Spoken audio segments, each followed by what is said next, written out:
Thank you, Judge. Sergeant Hayes, that call we just listened to, can you put the date of that call on the record?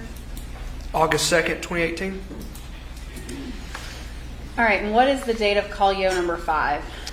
August 3rd, 2018. All right, and at this time I'm going to publish call yo number 5.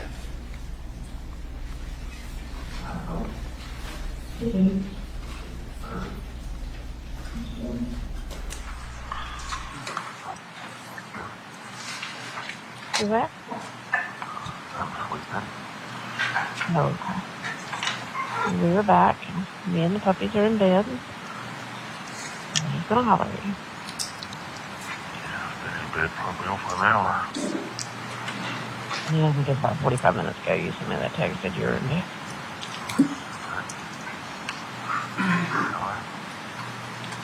Yeah, are you?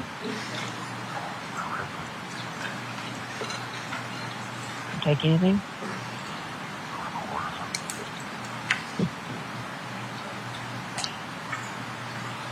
Get you dinner. I did.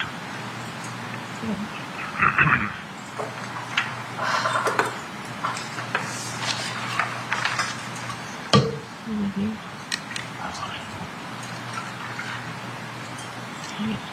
Call me in the morning. Are you okay? Yeah. Did I tell you that Emily's sending out the thing about funeral arrangements? No. She,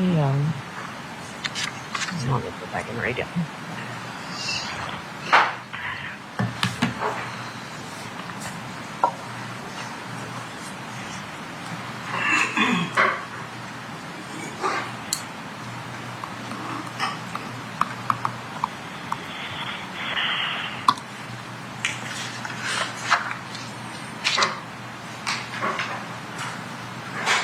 Said, I have reached out to the Roswell Funeral Home this week about the memorial service for Daddy. From my conversations with them this week, I think that they would be the best place to take care of Daddy. The Roswell Funeral Home has emailed me details about the cremation package that they offer. Their top package handles everything from picking up Daddy once his remains are released to cremation, urn selection, and a memorial service with a reception celebrating his life. Our honor cremation service is $7,595. I think that would be the best package for us to select. I have tentatively scheduled a meeting with the Roswell Funeral Home for all of us to attend on Sunday, August the 5th at 10:30 a.m. I think we should go ahead and meet with them and decide on service arrangements. The funeral home reached out to the coroner's office and Daddy won't be released for a couple more weeks. We should have the funeral home lined up so that when Daddy is released, they can pick him up immediately. From there, he would be cremated and service would be planned within 5 days. Again, personally, I feel that the Roswell Funeral Home has gone above and beyond to answer my questions, and I feel comfortable with having them handle this for us. I think we should go ahead and plan to meet with Roswell Funeral Home on Sunday so that we can have this experience together as a family.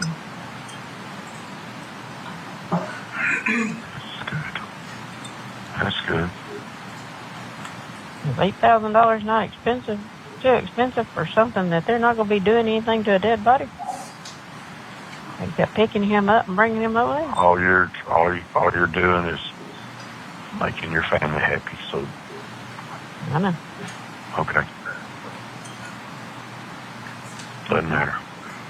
Doesn't matter. $8,000 of money that I don't know that I have.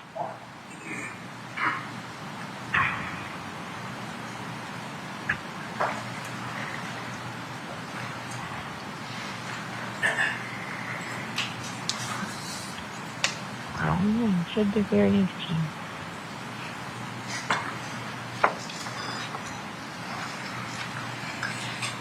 And I'm going to tell them this. Look, y'all, we don't know what there is because I ain't been able to find out. Because my name's on nothing. Do you all understand that? But we can't go and plan on, an $8,000 funeral unless y'all are planning on coughing up $2,000 a piece.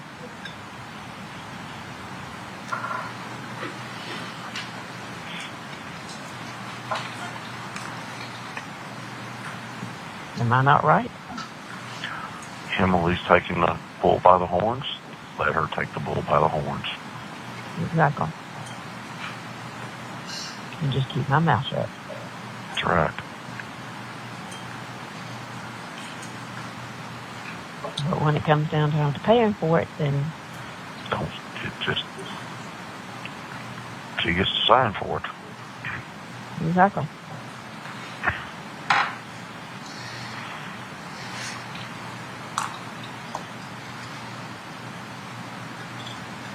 Thank you for being my voice of reason.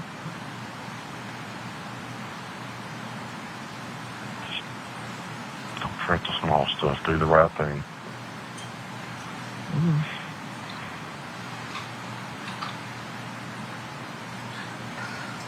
But at the end of the day, I keep thinking, I can't stand over there and go, find my name on the line for $8,000 that, I don't know when I'll get my hands on. Oh, no, your name ain't on the checking account, so you can't do it. No, can't do it. And you can tell her that. Yeah. But you go there and,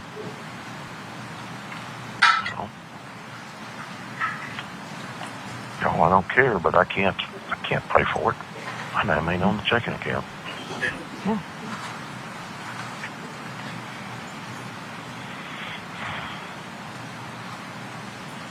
Just details that everybody y'all have to work through. Just don't fight it. Mm-hmm. I love you. Thank you. Me too. Thank you. Huh? Did you stay for Caitlin's soccer? Yeah. Just practice, but What'd you wind up doing for dinner? I had her because the rest of them went to football game. Oh, okay. She didn't have nobody to take care of her. Okay. What'd you eat? Hamburger.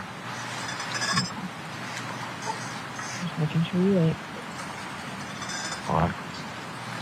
Making sure you ate. I ate. Okay. I love you, sweetie. Love you, baby. All right. Call me in the morning? Yep. Okay. I've got my phone with me. So you should wake All up. Okay. Love you. I love you. Okay. Yeah. Bye.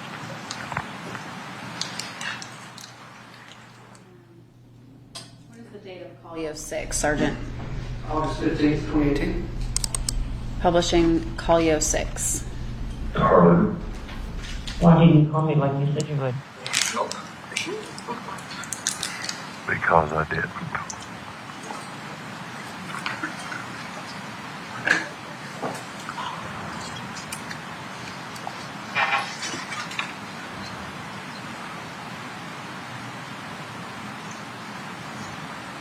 Okay.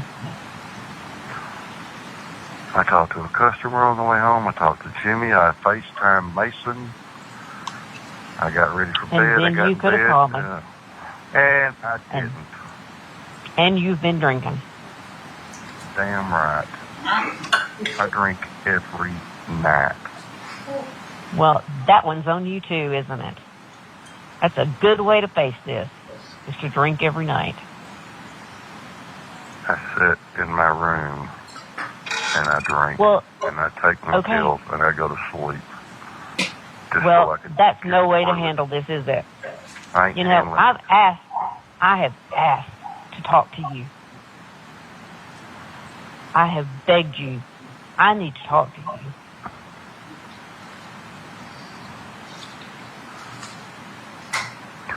Well, when I can sit down face to face and talk to you, I will.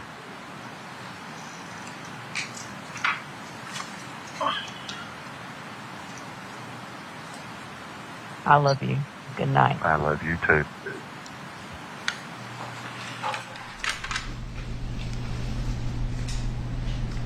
Sergeant Hayes, you mentioned, there's been mention of a security system at the house, and that was collected.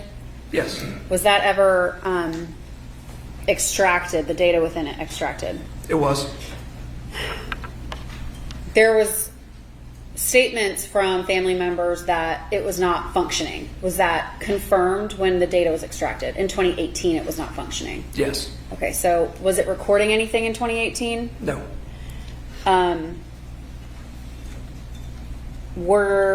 When it was extracted, was footage able to be extracted from that machine?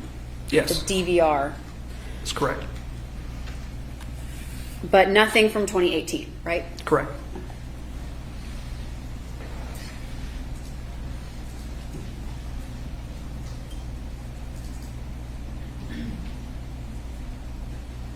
At this time, state moves to tender Hayes 51, 52, and 53. No objection. All right, then move. I'm publishing Hayes 53. Before I play this, do you know what we're looking at here, Sergeant? It's a video camera view of the front porch of the residence. What is the date up in the corner? 4/15/2017. Was there anything beyond 2017 in this DVR? No. And this is 2155 Purcell Lane? It is. And do you know who that is? That's Gary Farris.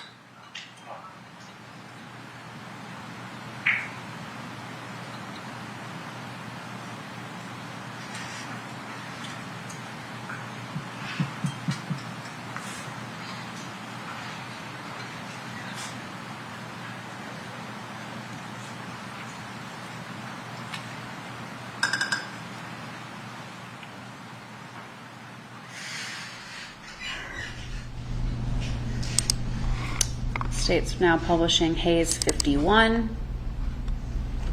Is this that same angle from Hayes 53? It is. Does it appear to have night vision on It in does. this video? Yes. What is the title there down at the bottom? Front door.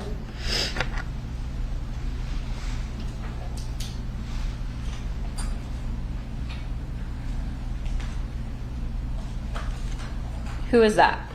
Melody Farris.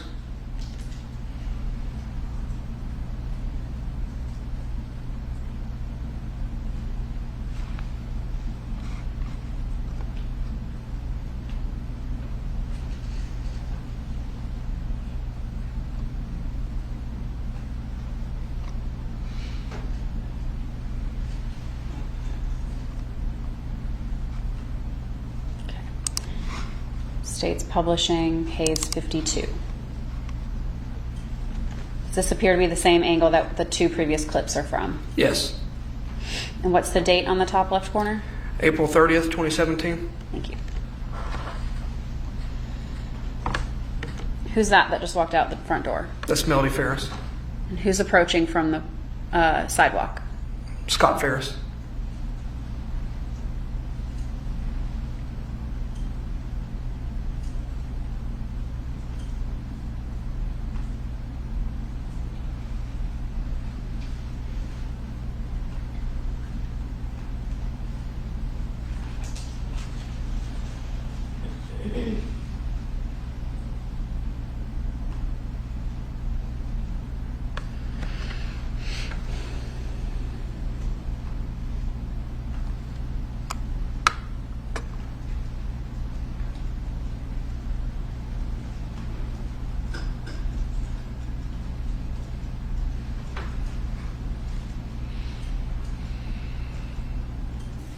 You heard the recordings of Miss Farris and Mr. Barton that we just played prior to lunch, correct? Yes. Now, when she was talking to you and Sergeant Kuykendall, it was actually Melody who pointed out Mr. Farris's remains to Scott. That's correct. And in the beginning of that interview, you were asking her about Scott Farris and Chris Farris. Correct. And basically, she was telling you he wasn't going to cut his gravy train off in reference to the boys. Correct. And the gravy train is who? Gary Farris. Thank you, Sergeant. That's all I have for you.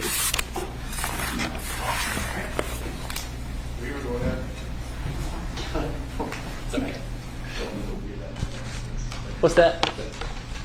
I don't. Yeah, I don't. Go as long as you intend to, and if we need, when we get past 5:15 or so, come to a logical conclusion. Unless you think we can wrap up by 5:30. I don't know. I'm not anticipating that it's gonna happen. Just You never know. You never know. We're all pretty tired. All right, Detective Hayes. I don't think I need to introduce myself. We've been sitting here together now for 2.5 weeks. So I'm going to go ahead and go back to the beginning of your involvement in this case. Okay. And so that was roughly 1:30 on the 5th, correct? Roughly, yes. Roughly. And what were you doing earlier in the day? Just a normal day at the office. We just finished lunch. We usually went to lunch around 11:30. So. What did the call sound like? I mean, you gave a little bit of a rendition, but what did you think you were coming up on? Coming up to an accident that someone had a medical episode and fallen into a brush fire. And did you and Kuykendall typically work together back then? Yes. So, like every case, would you have called yourselves partners? Because I think you said you guys were not partners. We would help each other. So we were the two people in the day shift, what we called the person's unit. It was just me and him. That was it. So if we needed help and the other wasn't busy, our desks were next to. I think I sat in front of him. He was right behind me. So. Okay. But you weren't his boss. Correct. Okay. But you were, in this case, Hands looked at you and said, "You're going to do this one." Correct. You're the lead. Correct. How quickly was that from the time you responded? Was Hands already there? Yeah, it happened on scene. Kuykendall and I had shown up. We called back to the office and said, this is more than what we thought it was. It appears to be more than what we thought it was. And that's when more people started coming. So you and Hands were there, or you were there before basically all of Cherokee County got there. Y'all were some of the first responding from Cherokee SO. Uniform patrols on scene of the Free Home Precinct. They're the local responders. We were coming all the way from Woodstock. That's where our office is, the criminal investigation office. So we were the first members of criminal investigations that arrived on scene. Okay. Why did he pick you to be the lead? I don't know. What was the normal way of assigning cases back then? If it was a case that Uniform Patrol had taken a report on and a CID response wasn't required, Sergeant Hands, Detective Kuykendall, or myself, we would come in every morning and we would review cases, decide which cases to screen, and that means those don't have enough solvability factors. We're not going to work it. So we screen those. We kind of get those off the list, and then you go through the list and decide what can be worked, what needs to be prioritized, and things along those lines. If it's an active scene, we respond and the supervisor makes a decision on the scene. So you guys get there, you're assigned, but you'd already been down to the burn pile. Yes. Right. And what did you tell, you're the one that called in and said, look, we think this is more than simply an accident. I don't remember if I called him or Kuykendall. I believe Kuykendall probably called back to the South Annex. He's the one that said this is more than an accident, Kuykendall. We both looked at it and we're like, well, this is not what we expected to see when we got here. So we need more eyes on scene. We need to let our supervisors know. Right. What training at that point, which I know now, obviously since this case, you've probably learned a lot about this kind of stuff. But at that point, what training did you have in bodies being destroyed by fire? Early in my criminal investigations career, I did help with it was a murder-suicide where the defendant, or the suspect, there was no defendant, burned the house down on top of the family. So I had responded to that scene. I had seen bodies that had been burned up in a fire.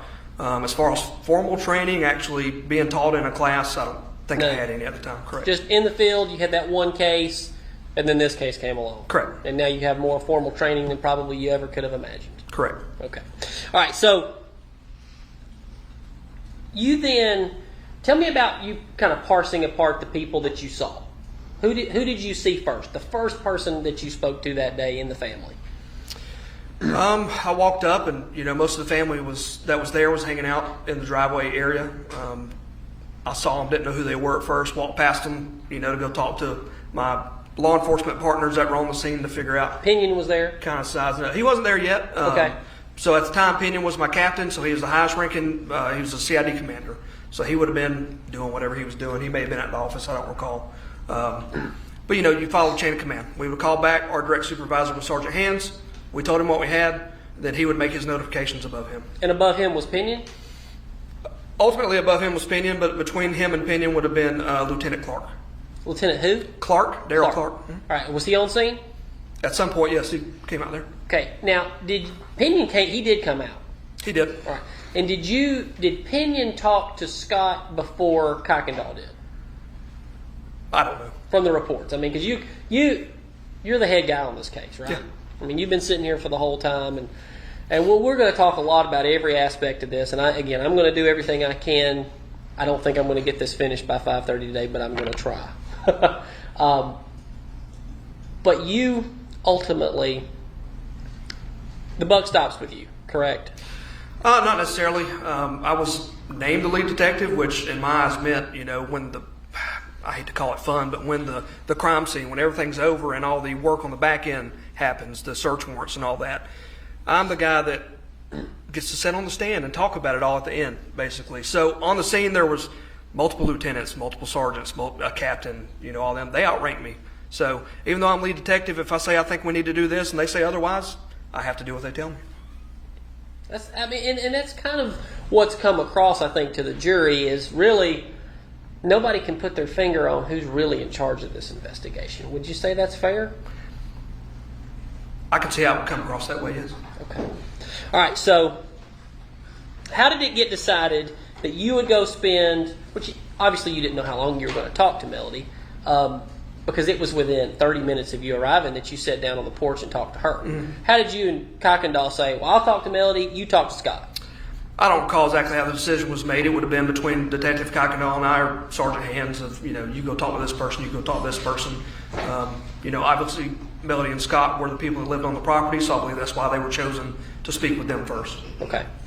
So when was the first time, which the jury has heard your whole recording, which, I mean, there's, hours, obviously, of these recordings with Melody. But when did you and Kuykendall reconvene after he took Scott and set Scott in the car and you got done with Melody? Do you remember? I don't remember exactly when. It would have been sometime after that. Okay, what do you remember Kuykendall said to you? I remember hearing about, more information about the gun that Scott was saying was missing. So you say more information. Prior to that, had any of the on-scene witnesses said, this guy, Scott Farris, says there's a gun missing? I think Scott was telling the initial arriving officers as they were getting there. So you'd already heard that? Yes. Before you sat down and talked to Melody? Yes. Okay. All right. And I don't think you brought any of that up with her in the first interview, right? I don't recall if I did. I don't think I did. All right. So let's go back to Kuykendall. So Kuykendall, he kind of goes in, gets him in the car, talks to him. Jury's heard that, or at least his rendition of that and Scott's rendition of that. But what did he tell you, Kuykendall? Just a brief overview of what, I don't remember his exact words of what Scott had told him. He would have told me what he felt was important from his conversation that I should know, is the best way I can put it. So definitely, I recall learning more about this missing gun, like what piece of furniture, the story about it being a couple weeks prior when he was down there about with the cable guy looking for the remote. Okay. I'm going to ask you this. I mean, did it not seem a little weird? I mean, you showed up. There's a body that's burned to the point of not being recognizable. Don't really necessarily know who it is at that point, right? Correct. Okay. And you've got Scott Farris over here talking about a bullet or a gun. Correct. Okay. Did you not think that was kind of odd? It caught me by surprise. Yeah, I mean, it caught my attention. Like no evidence in the house has been found yet of, which, by the way, when did you guys get the search warrant? I don't believe I was on scene. I did not author the first couple of search warrants. It was later that evening. I believe it was after the first bullet was found. In the search rib warrants. cage. What's that now? I believe it was after the first bullet was found in the rib cage. Would have been the search warrant to get inside the house. Okay. So you guys weren't searching the house before the bullet was found? Not inside the house that I recall. Because wasn't the bullet found, like, I mean, we're talking about towards midnight, and Detective Kuykendall had already been in the house, and he'd been on the floor, and he'd found the bullet while you were talking to Melody at one point at the precinct. So we're talking about two different bullets. The bullet I was referring to was the one found in the rib bone that was out in the fire pit. That was found in the evening because I know I interviewed Melody the second time at about 9:30 at the Free Home Precinct, and I had discovered that prior to that interview. The bullet in the basement floor was found after that. So that's your testimony? Yes. Okay. So, but you were made aware of the bullet in the rib cage while you were talking to Melody at the 9:30, or what time? No, it was before that. Okay. That was the reason for the second interview. We had new information that we needed to, Right. Just trying to get our bullets right. Which one you knew about first? the rib cage. Rib cage bullet. All right. Yes. But let's go back to, when did you leave the scene at Purcell Lane? As in to go to Free Home to interview Melody. Yeah. It would have been a little before meeting her there. Okay. So we were on the scene when we discussed going there to be interviewed because she was still hanging out in the driveway. Okay. Was the sun still up? Was the sun still up? Yeah, that's just a good way to tell. I mean, it's summertime. Yeah, I don't recall if the sun was still up or not. It was around that dusk, getting around that dusk time, based off of the time of my interview with her. All right.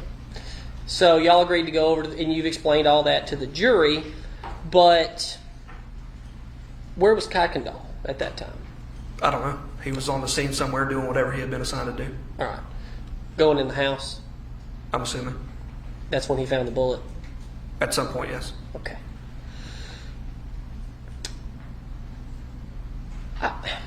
You've been sitting here. This is very unique that well, it is and it isn't, but you're the only witness that has sat here throughout this entire investigation, because there's an exception that allows you to do that. Yes. As you've seen more and more and more of the on-scene investigation, you would agree with me that that did not go according to plan. I don't know what the initial plan was, so I don't know if it went according to plan or not. Well, you're not a crime scene expert. That's correct. That's not what you do. That's correct. But you knew that these guys, I mean, as we've all been sitting here learning throughout this case, that you've got crime scene supplements, detectives supplement crime scene, and they all kind of have to work together towards one goal, right? Correct. But you would agree with me that almost immediately this crime scene kind of devolved into chaos. I wouldn't call it chaos. It was definitely expansive. It was more than we typically handle. Sure. And you had, I believe, Detective Kuykendall. Were you there when he was dispatched to go stand at the tractor? I would have been on scene. I don't recall hearing it or seeing it done. Right. Is it not unusual for a detective who's supposed to be talking to witnesses that all of a sudden this detective, he's going to go over here and stand watch next to a tractor? Unusual? I don't know. You tell me. I mean, at the time, I don't know exactly how many people were on scene or who directed him to do it, but I wouldn't say it would be unusual. I've stood and held crime scenes if I wasn't the lead detective multiple times. Okay. But he's already interviewed Scott, and then you guys, in that afternoon, were interviewing Chris. Emily shows up, Amanda, Melody, all these people, and somebody thought it was a good idea for Detective Kuykendall to go stand next to a tractor? I'm assuming so. Yes. Okay. Who was that? I don't know. It wasn't me. I mean, at one point, and I have to think, again, we've all been on this case for years, but sometimes I think, what was Hayes thinking at this moment? If I look over and if Michael Ray is over here trying to guard a tractor and we're in the middle of a very serious trial, I would be kind of angry about that. Were you? When you realized your partner is essentially standing next to a tractor? No. I had multiple detectives and investigators on scene that day that were doing different things, so I don't even think like I told you, I don't even think I noticed him missing. I assumed he was out doing whatever he was told. Okay. By somebody else, and we don't know who that was. Correct. All right. I don't know who it is. What's that? I don't know who it was. Right. Who told and me? that's fine. And that's all. That's all I'm going for. You don't know. You don't know. When did you first walk in the house? The actual house.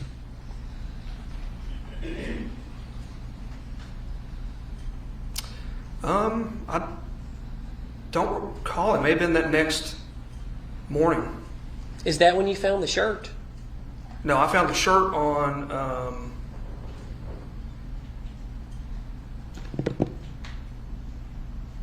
Saturday or Sunday. Saturday. I can't remember. I don't recall exactly Don't recall? the day. No. Okay. It was. We were closing down the what we call closing down the search warrant. We were getting ready to release the house. Okay. All right. So I'll come back. So you didn't find the shirt that day. So I'm going to come back to the shirt. I've actually got the shirt pulled. I'm going to have that ready for the jury to see, Okay. and the shoes. But was that the first time you went in the house? Was that the first Like time? Saturday, Sunday? No, that would not have been the first time. No. Would it have been Friday, or did you go into the house at all on Thursday? I believe it would have been Friday. Okay. So after all these interviews with Melody, it's after that you went into the house for the first time. I believe so. Yes. Okay, because all your interviews with Melody Farris were completed by lunch on Friday, right? Yes. That would be the 6th. Correct. Friday the 6th. We're done. There's never another interview. That's it. Right. Okay. All right. So going back to the crime scene itself. When did you begin to actually learn what they were finding on the crime scene or not finding? Throughout the case, you could hear in the interviews that we played. Sound like you're getting phone calls and texts. Phone calls, text messages. Hey, step out. Stuff like that. I mean, that's kind of annoying, isn't it? Absolutely.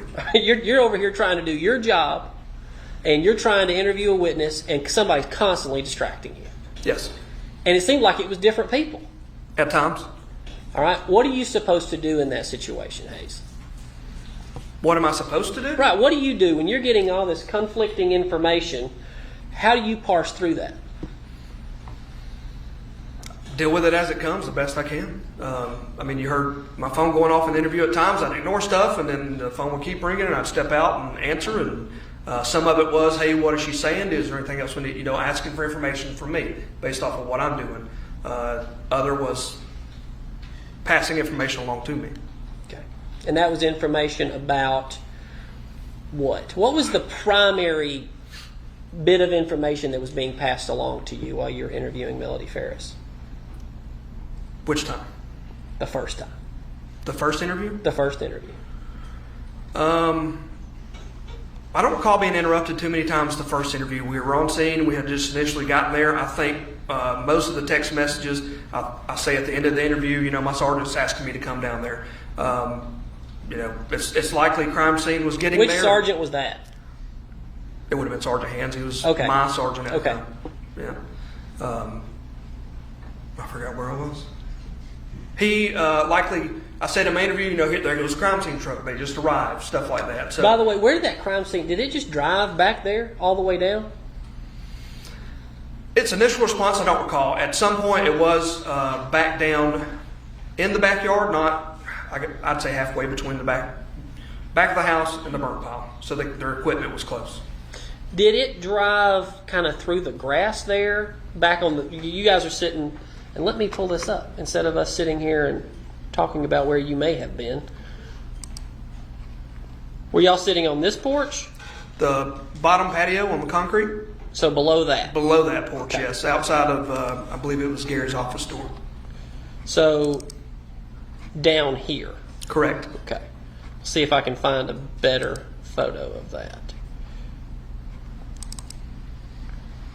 Behind these trees is where you guys would have sat? Yes, near the back. Right there. There you go. Yep. Were you in the swing or was Melody? Melody was in swing. All right. So did the crime scene truck drive down through the grass right here? No. Where did it drive? It went down the driveway. When you hear me in my interview say there's a crime scene truck, Okay. heard something coming, turned around and looked. It was coming down the driveway. I believe it may have made a wrong turn and went up towards the Chicken barn. coops? No, like towards the barn and people were kind of waving it to come back to the house. But after it got in the driveway, I don't know because I continued to interview Melody.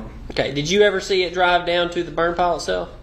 I did not see it drive down there. No, Did you ever go back down to the burn pile after your interview with Melody? I did. Right. What was going on down there? Crime scene was there. Phone calls were being made because again, it's an expansive scene. I think our crime scene unit looked at it and realized, well, we've never handled anything like this either. We need to get an expert or someone that knows more of what they're doing on the phone. Do you know if Shaw was already on the scene at that point? I don't recall if he came with a crime scene truck or drove separate. I don't. A lot of people showed up during my interview with Melody. When I compare from when I was told to go interview her, interviewed her for a little over an hour, and then came back, there was a lot more people on scene. Okay. But Shaw, do you know that he was on scene yet by that point? I don't recall exactly when he arrived. I believe he was. He was one of the first responding crime scene supervisor, so he'd be out there to size it up. So that's kind of leading into my next question. So Okay. he gets assigned to be crime scene supervisor, and you are detective, right? Correct. So how much were you two communicating? Throughout the night, periodically. Okay. Can you remember and explain that to the jury? And again, I was fortunate enough to get to hear him testify. And I know what he did. His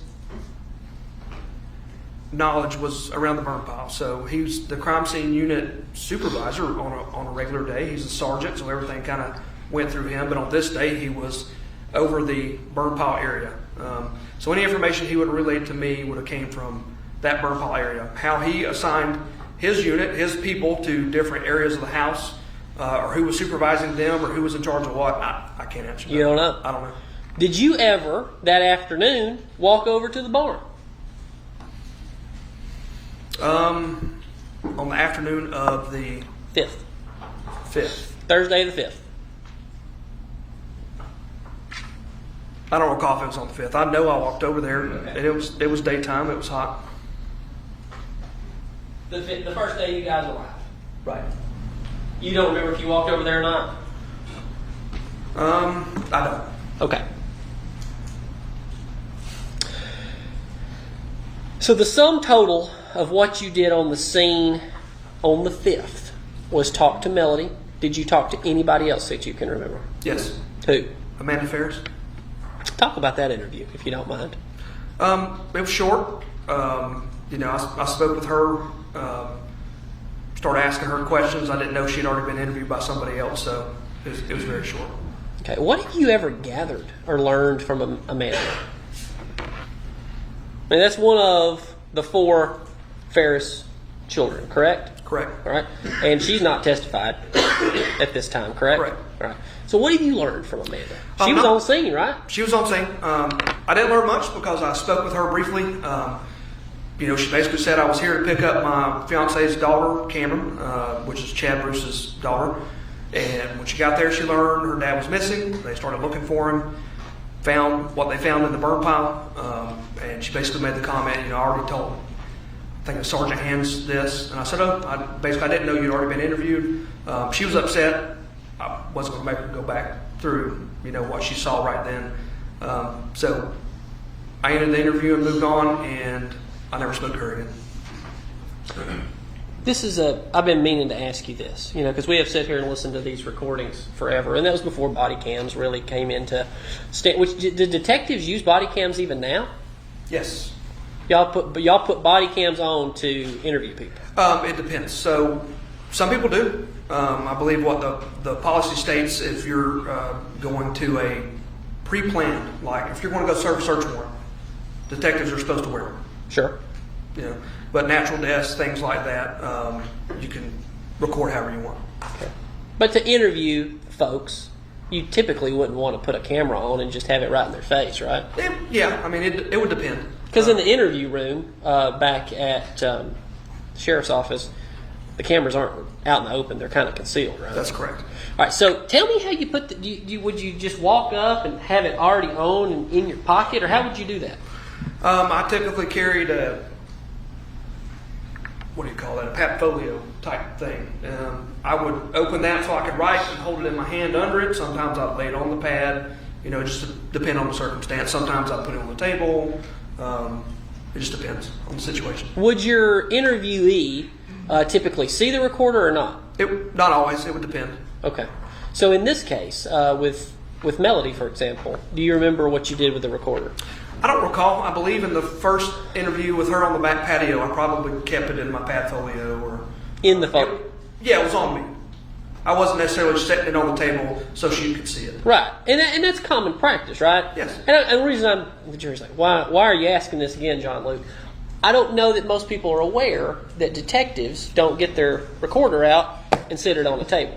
Correct. Typically, you keep it in your pocket. Some people will. I don't like mine in my pocket because if it moves around on the mic, you know, like when I wrote this one, it'll bust your eardrums if you got headphones on listening to your recording later. So, and sometimes it muffles the sound. So I typically never put mine in my pocket. It would be in my hand, under the portfolio, something like that. But concealed. Yes. That's part of the practice. Yes. Right. And that's not against the rules. Correct. It's kind of highly encouraged, correct? Correct. Right. And did you record your interview with Amanda? I believe I did, yes. Right. Did you ever gather from Amanda or anybody else on the scene that she was bringing up the thing Scott was saying about a missing gun? Do you remember that at all? I don't recall. Okay. Did you ever get a chance to take a break during this first 12 hours from 1 in the afternoon to 1 in the morning? Did you ever stop? Not really. I think they brought us pizza to the scene to eat, and just between interviews and you know, watching the crime scene do what they were doing, you know, trying to drink water, but never like go home and sleep for 3 hours break. No. Did you actually take any breaks at all in the first 24 hours? Any sleep? Yeah. After I interviewed Miss Farris the second time, I interviewed Scott Farris after her. I believe I went home for a few hours, but I was back early the next morning to interview Miss Farris again. Okay. Did you, so it's safe to say that you spent the vast majority of the first 24 hours just interviewing witnesses? Correct. When did you get your first actual report from either Shaw or Thrasher or Stewart about what was being found on the crime scene?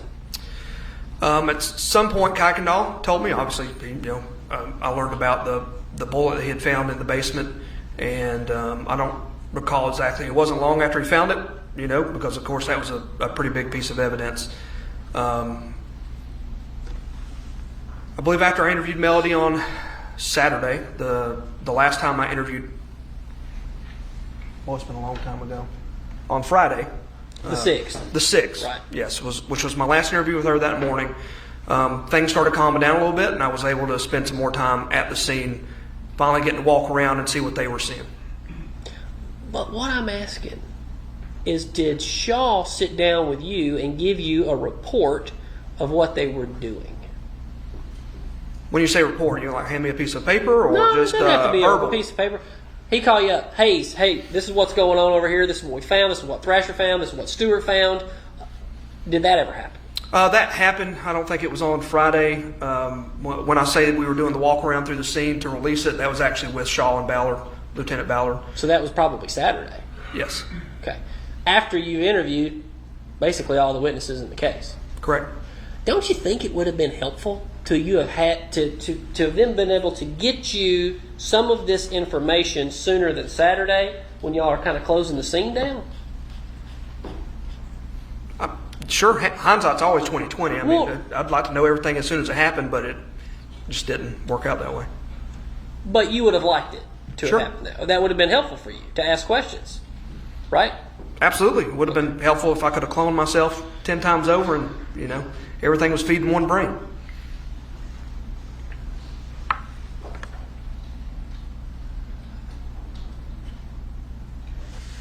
Okay. Why was Kuykendall back at the house. This is what I keep getting confused with, because you and him are tasked with this, and you heard him. He uses the word task a lot. I wasn't tasked to do this. I was tasked to do that, and I've still been trying to figure out who was tasking who here. So, why was your partner, essentially your detective partner, going and guarding physical evidence and then going in the house and doing crime scene investigation work and not out interviewing witnesses? But you were staying on task, doing your job, interviewing witnesses, but he's over here doing all kinds of stuff. I don't know. I mean, did that not frustrate you a little bit? I didn't know what was happening at the time. Okay. I was in my interviews. Okay. So tell me, going into the interview, the second interview with Melody at the station, Okay. the fire station, I believe, or community center. Yeah, it's the precinct, the sheriff's office precinct, fire station, and community center. It's everything, all in one outfit. Yes, In free home. correct. Okay. So you're out there preparing that. You explained to the jury the area you did the interviews and all these things. But what was your plan going into the interview with Melody? To get the truth. What was your vision of the case? You've been on the case for 10 hours at that point. What was your thoughts?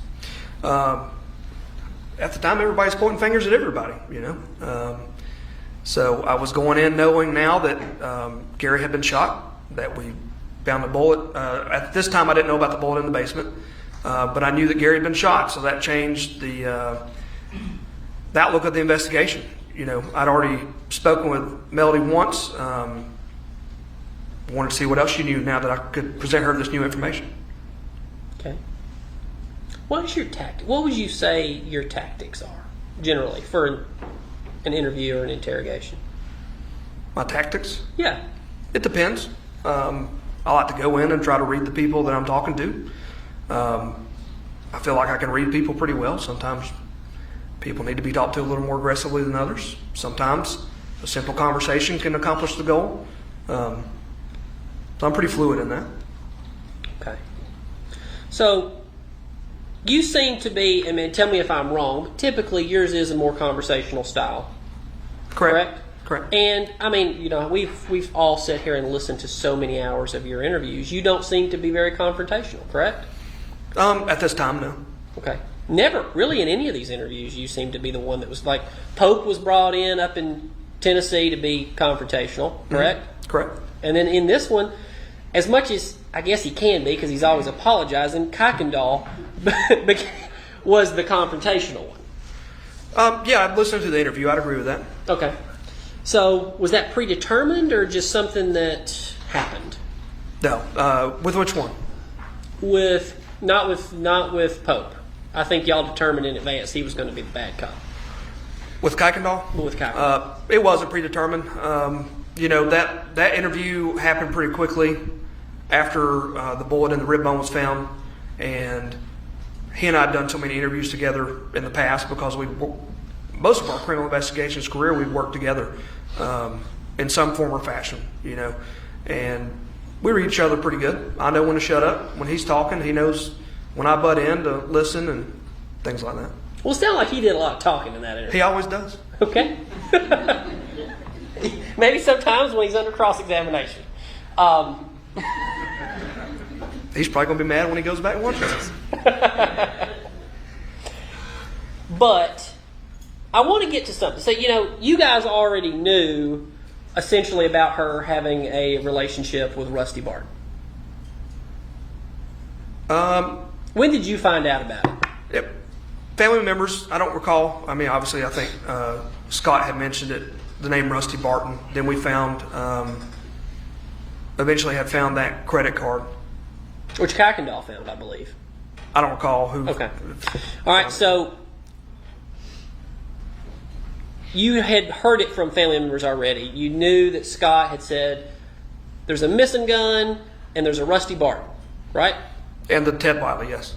And Ted Wiley. You already knew about Ted Wiley, a guy from 10 years ago. Right. All right, but she's not over here, and the district attorney's office kind of questioned about things that she didn't bring up and things like that. You've been doing this for a long time, Hayes. People don't typically bring up extramarital relationships in interviews right away, right? Oh, they typically don't offer the information, no. They don't. Right. So that's not unusual, right? I'd agree with that. Okay. So going into, it's safe to say, did you know about any extramarital relationships going into the first interview sitting on the porch? I don't believe I did at that time. Okay. But you did already know about the gun I'd heard mention of it. going into that interview Correct. within the first 30 minutes of you being on a crime scene. Correct. Okay. But you didn't know about the affair. I don't believe I did. All right. But you knew about the affair by the time we get to the station that night. Yes. Did you know anything more, like any details about the affair? Can you remember? I believe the statement was that she would disappear up to Tennessee, and the people that Miss Barton that she was going up there to visit and take care of, and Martha Jane. Martha Jane. All right. Martha So you Jane. already knew about Martha Jane. Yes. So it's safe. I mean, we've all been together now, and I keep saying that, but it's unique for me to cross-examine somebody who has sat here and had 2.5 weeks to study for the exam. Yes. But it's safe to say that you knew all the cast and characters that this jury knows about right now within about the first 6 hours of you being on scene. Most of them, yes. I'd say that's fair. The primary yeah. people on that picture board that the district attorney's office printed out, and you knew about it. Yes. Even some of them you'd say you knew about within 2 hours. The vast majority of them. Yes. Okay. How do you think that framed the way you thought for the rest of this case? Knowing how many people were involved or that names were brought up?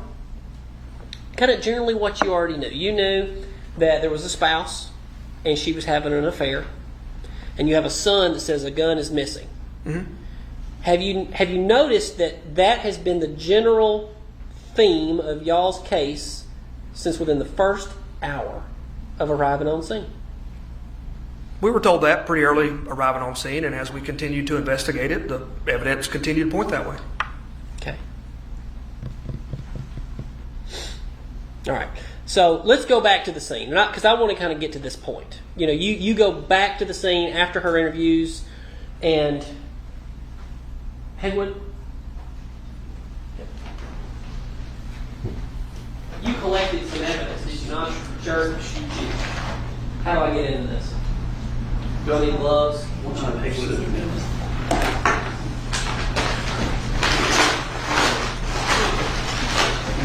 here's some gloves. I have some. Case has gloves up there. There's gloves in this thing. You probably need some gloves too. We'll get some together. So where were you back when you went back to the house? Where were you in the house when you found this shirt? The shirt, the master bedroom closet. Okay. And doing a terrible job. Johnny Cochran would be upset with me putting on these gloves. All right, I got it. I'm going to do this with one glove. And Hegwood, I'm good to pull this out? Yes, sir. Thank you, sir. Okay. May I approach, Your Honor? Okay. If you could hold that up. Open. You could open it. We've seen pictures, but sometimes I think we should look at the real things. Is that the shirt that you found? It's okay if you don't remember, but... Yes. All right. Tell me what drew your attention to this shirt. At the time, It was a little darker back then. I think in the packaging, some of the soot has been wiped away, but there was what appeared to be. You think that was soot? Mhm. That's what you said? That's what it looked like to me. Okay. And was it in a... All right, there's all kinds of circles drawn on this. Yeah, there is now. What is this stuff? Did you notice any of this? When I pulled it out and handed it off, we all started looking at it. And, I had 2 crime scene detectives there with me. Do you remember which ones? It was Shaw, I know, was with me because we were doing the walk through the house. And Ballard was on scene because he was called over as well. That big cutting, we started seeing stains that looked like they were possibly blood. Right. Now I got to ask you this: Did you say to Your Honor? Could you turn on the overhead, please? So this is the spot you're talking about right here. Correct. All right. Which could be any number of things. Yes? I agree. Dirt, you name it. Could be. Did you ever look over at Shaw and say, "Hey, Shaw, can we do a test to see if this is soot?" No. All right. Did Shaw look over at you and say, we got a really good soot test. I can check for that. No. Well, then how? You don't really know what this is supposed to be, right? Well, not scientifically, I can know. My guesstimate is from looking at it. It's just a guesstimate from looking at it, but it Sure. could be any number of things, right? I agree with that. All right. And then the blood, we got cuttings and all this stuff. We got cutting of blood up here. This is the hole that was cut out. That was where the blood was found. Yes. And you were made aware at least later that was just Melody's blood, right? You knew that. Yes. Okay. You know that now. I do now. Yes. Okay. Did you ever ask anybody on scene what she was wearing and when she was wearing this shirt? No. Okay. The shoes. Where did they go?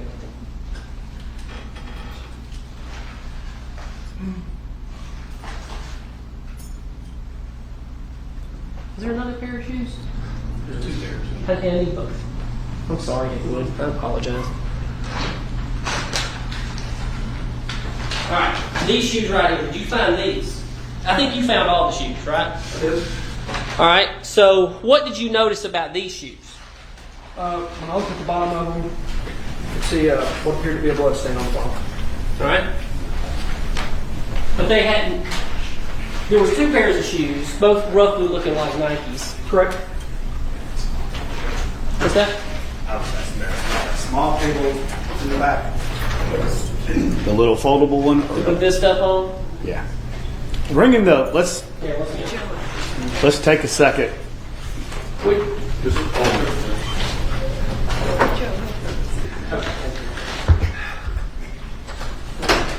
Okay, you can have a seat.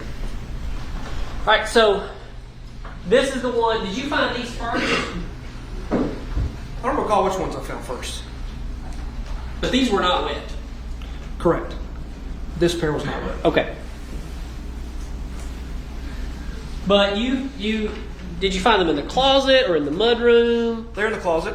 All right. And nothing, to your knowledge, has been cut from these shoes, right? Correct.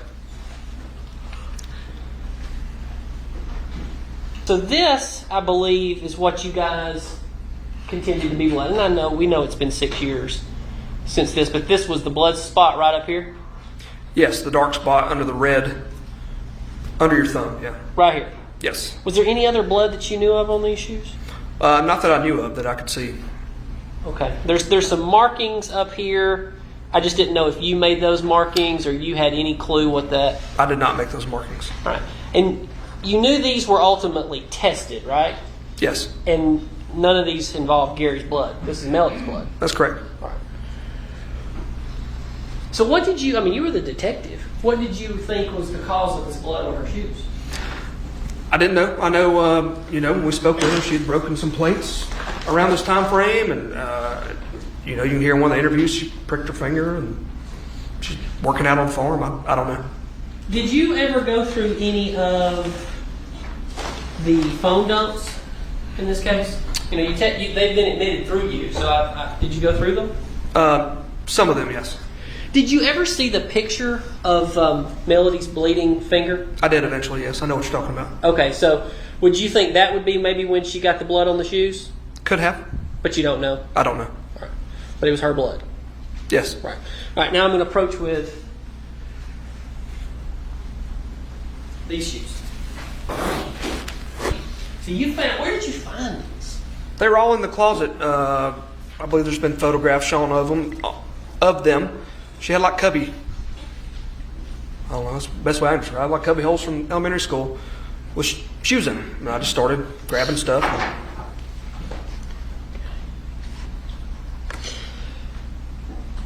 But you testified earlier that you felt these shoes. Now, I think I heard you say you had gloves on. Yes. Just like we do now.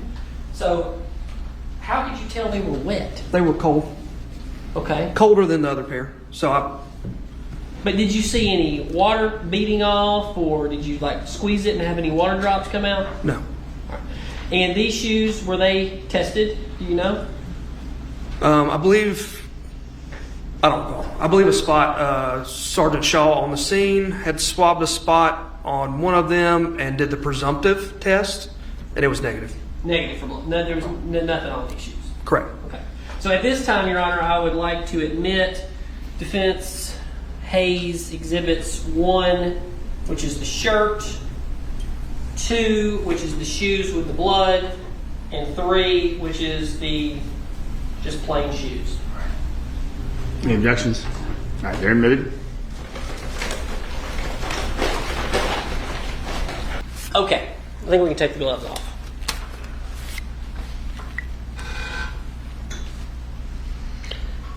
I want to go now and talk about the there's like you said, you testified earlier, and I think that was one of the most informative pieces of information about being a detective. You don't get to do any of the fun stuff, and you spend all this time typing up search warrants and keeping this case forever. That's what a detective is. It's not fun like being on TV, right? It's any type of law enforcement. It's 90% paperwork and 10% fun, if that. Okay. So let's start into that. So you have now interviewed a vast number of people. You have interviewed Melody. So let's go to, I think the interview started about 9 o'clock. You testified earlier too on the 6th with Melody. That's the last interview. Correct. Went on for 3 or 4 hours. What'd you do after that? After this long interview with Melody?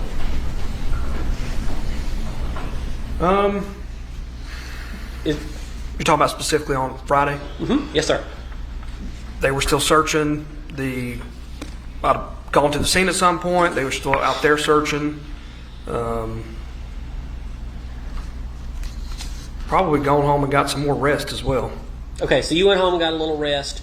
When did you guys, I don't know if this was the point you started tasking, where was Kuykendall getting his tasks from that he testified to?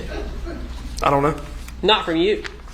Some of them may have been from me, but mostly, someone else in the early stages, the first couple of days. Okay. So how did you guys break up responsibilities from this point forward? As far as, because it looked like Kuykendall kind of went off and maybe started checking alibis. Would you say that's right? Mm-hmm. All right. How did you guys decide that? Again, supervisors were directing people what to do because I wasn't there the entire time. So sometimes we made decisions and checked things on our own based off of the interviews that we had done, followed up on our own information that we had obtained. So you would report to Hans. Yes. Who was here just the other day. We saw him. You would report to Hans. Who would he report to? The next person above him would be Lieutenant Clark. Whether he was following the chain of command or not, I don't know. You don't know. So Hans and Clark would be giving out responsibilities. Correct. Simultaneously. Sometimes. So who was you were talking to Hans? Mm-hmm. Who was Kuykendall talking to? I don't know. Okay. All right. So where did the idea come from to separate and go to Tennessee versus go check out alibis? Because you went to Tennessee next, right? No, I think I didn't go to Tennessee until Tuesday.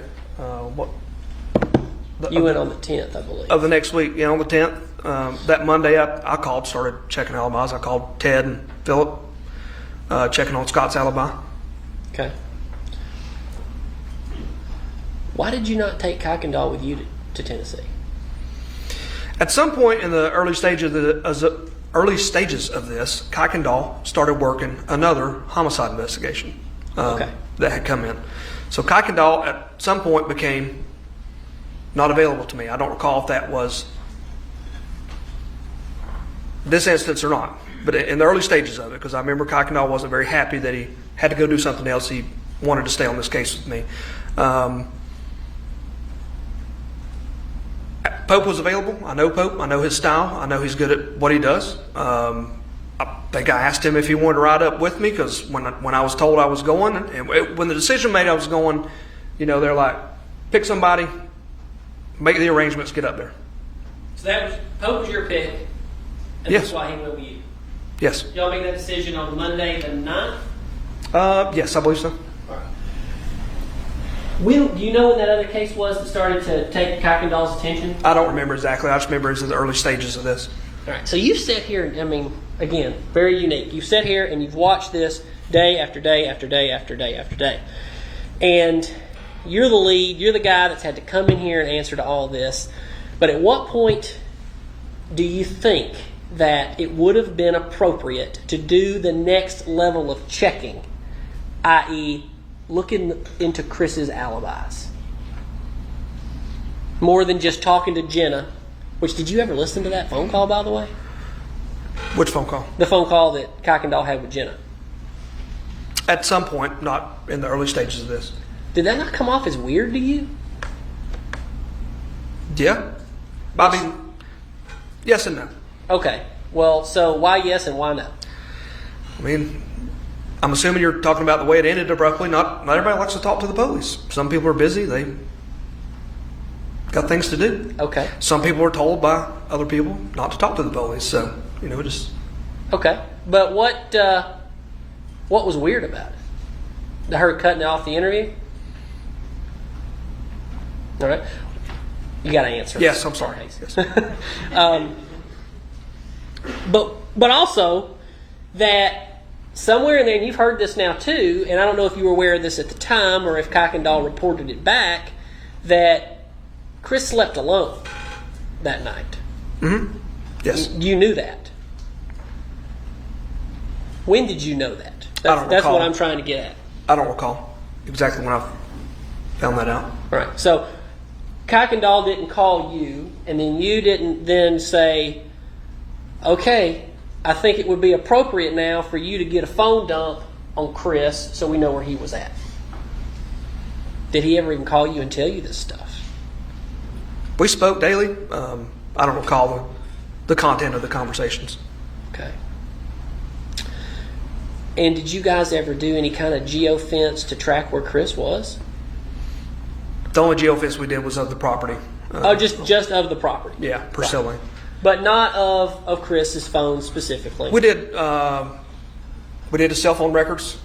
I know we did some cell tower dumps. I'm not good at explaining those and how they work. But you didn't, of the property. None of that. You don't know how any of that turned out. I know we used it to verify some of Chris's statements, and nothing showed that he came back to the property when he said he was away from there. So far as you know. Correct. Okay. But you didn't have anything to do with that part. That data was, those search warrants were being written by someone else. When the data would come in, that data would be forwarded to the intelligence unit. They would process the data or do whatever, and then, give us information back. Okay. Eventually. But again, you heard what your partner was doing, that there was a Pokey City or Poke Bowl or whatever the name of the restaurant was near where he lived, and Kuykendall didn't go down there and even interview anybody. Do you think that was a good decision? I don't know what was going through his head at the time, or whoever made the decision not to do that. Okay. And did you think it was strange that nobody saw Chris from the time that he went to bed to the time that it was about 9 or 10 o'clock the next morning out at the Peachtree Road Race. That's a huge amount of time. Wouldn't you agree?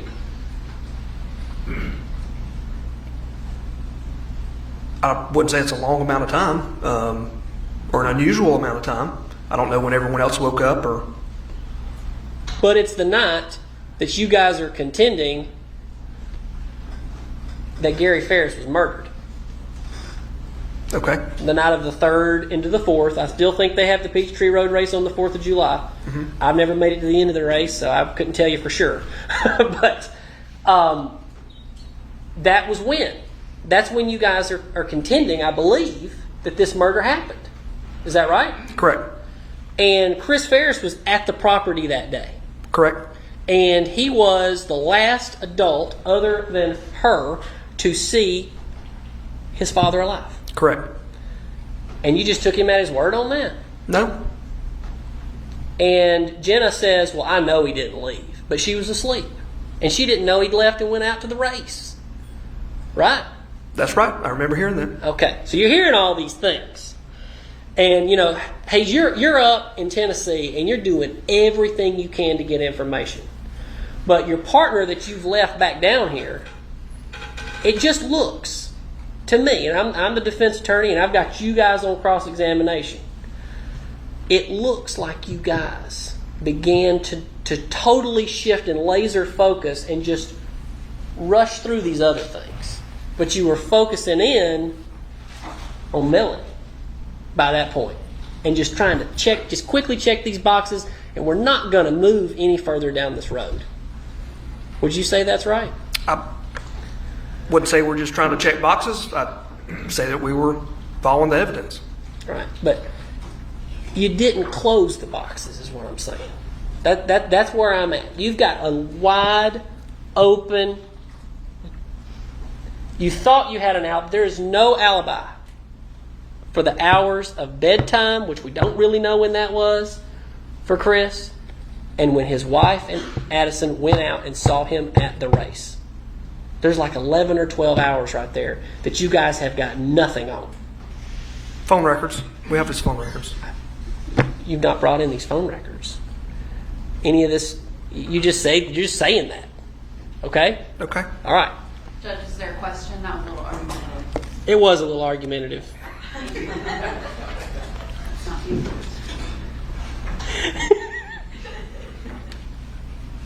Okay. All right.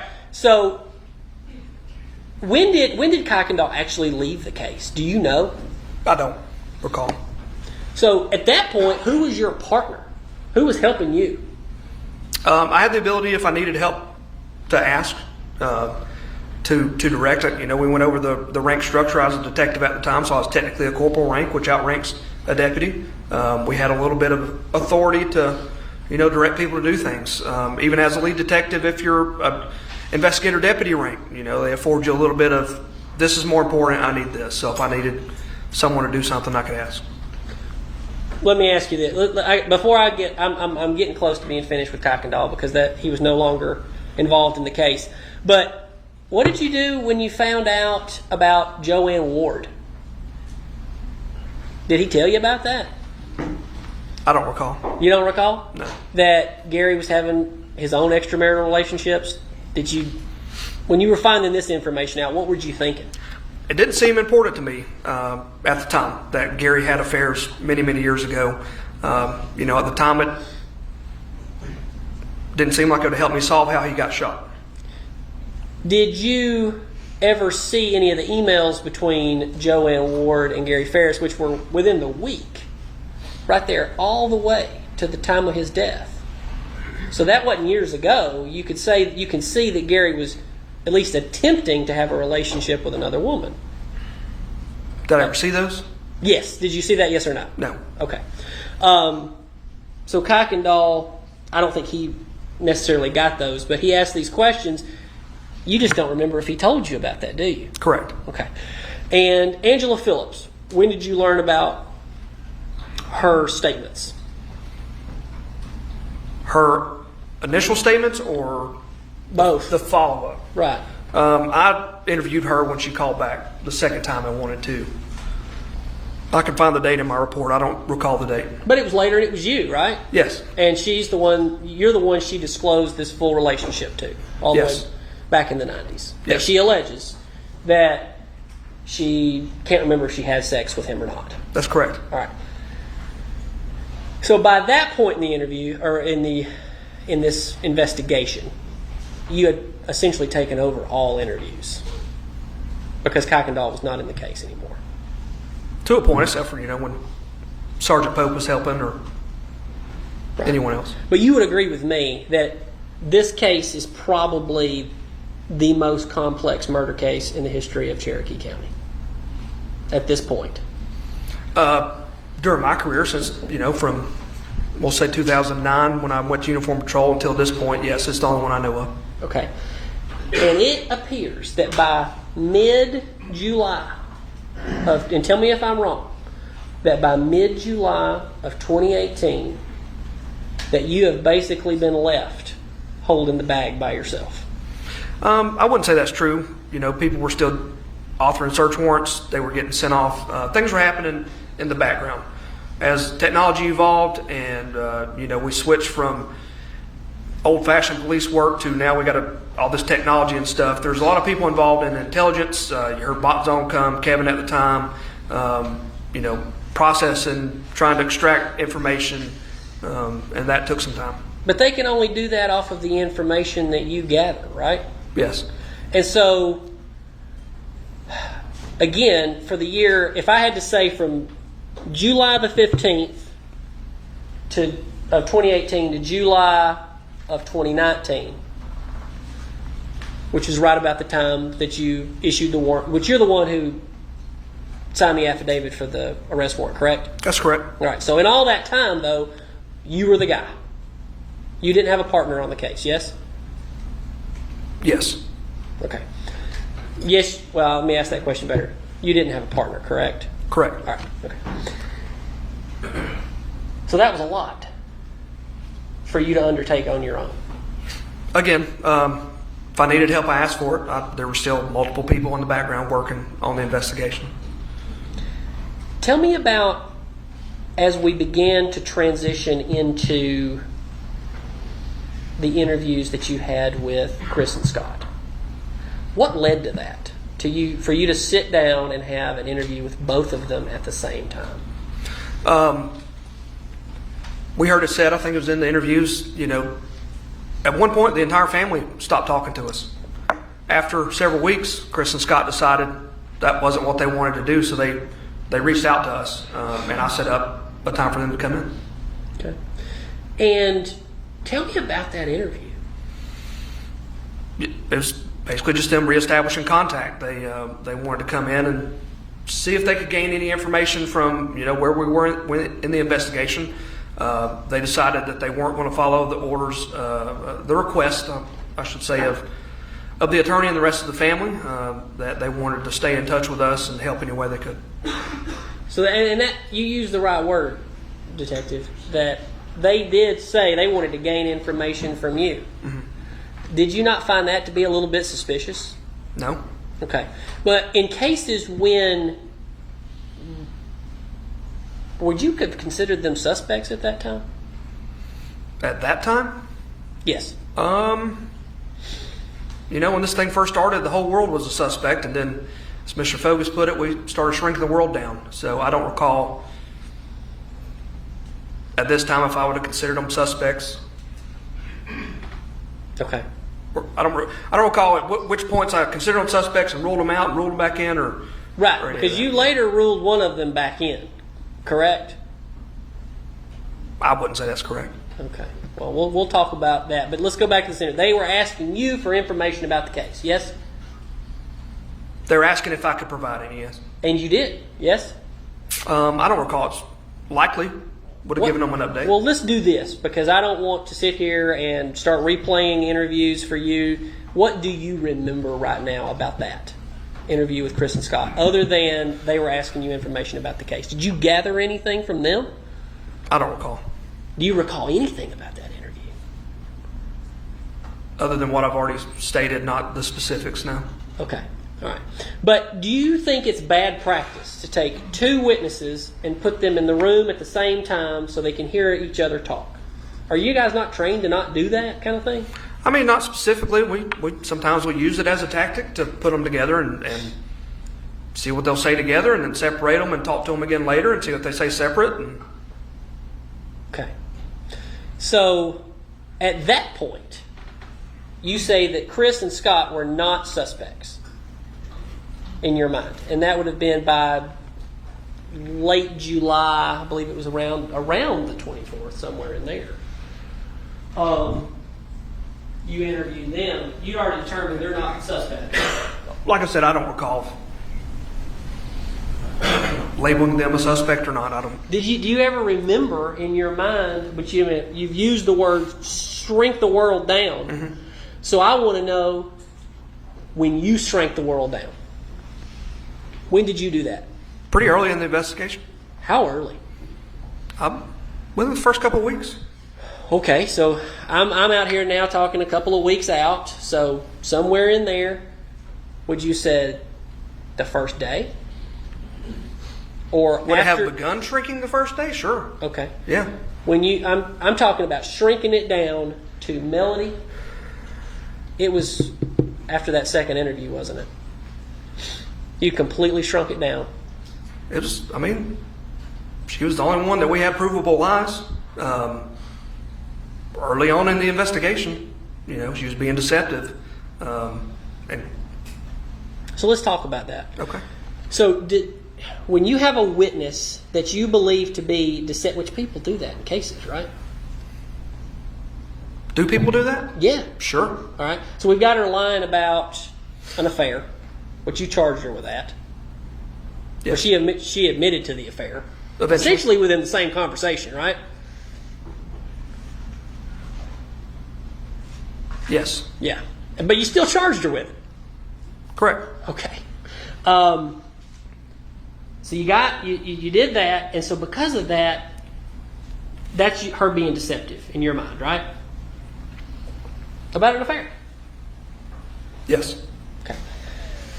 You would agree with me that an affair is completely proving an affair is not proving a murder. Correct. Okay. Can we end there, Judge? Although I'm concerned about giving you the overnight to recharge, but I don't know that would make any difference. All right. With that, we'll break for the evening.